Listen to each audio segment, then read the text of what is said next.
Jackie, we have to address something here that is just a fact, and it may not be exactly the way you want it to be, exactly, but I want you to talk about this, that it is a fact that people talk about Hogan hitting 66 out of 72 greens at a U.S. Open at Winged Foot, and it's a fact there's a Hogan mystique. I mean, there was something different here with Ben Hogan, really, than I think about I think any golfer, maybe Nicklaus Jones.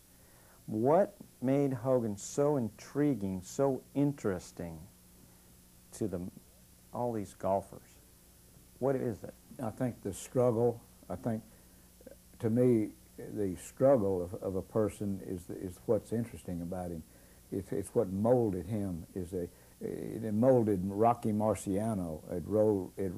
The struggle that he's gone to get here molds this guy. This guy, I never forget him on a golf course he was building in Fort Worth one time, and he went up and we were talking about golf. He had a little A-frame shack and had cheese and crackers there. I said, "My God, can't you afford more than this with this project?" But this was the Ben. He just had just a little snack, and he had a secretary there, and he had one letter on the desk, 2 paragraphs. And I forget what her name was, Gladys or one name like that. I said, "Gladys, are you sure these 2 paragraphs are correct? I want them to be perfectly." "All correct, Mr. Hogan, all correct." But I said, "Ben, 2 paragraphs? I mean, there's guys write these things every 5 seconds they write letters like this, you know." He said, "I know, but this one here is going to be, you know." So he was that way with the struggle. Didn't let him. Now Demerit had a quicker mind than Hogan did. He could remember jokes and a lot of stuff like that, and that's why Hogan loved to be around Demerit. Hogan didn't have the stories. He wasn't quick with the stories. Didn't live by stories. Lived by his story, not other people's stories. Most people were educated with other people's stories. We used to sit in lobbies of hotels, Jim. There was no air conditioning in those lobbies. There was no television in those rooms. I used to sit down in a whole sea of instructors.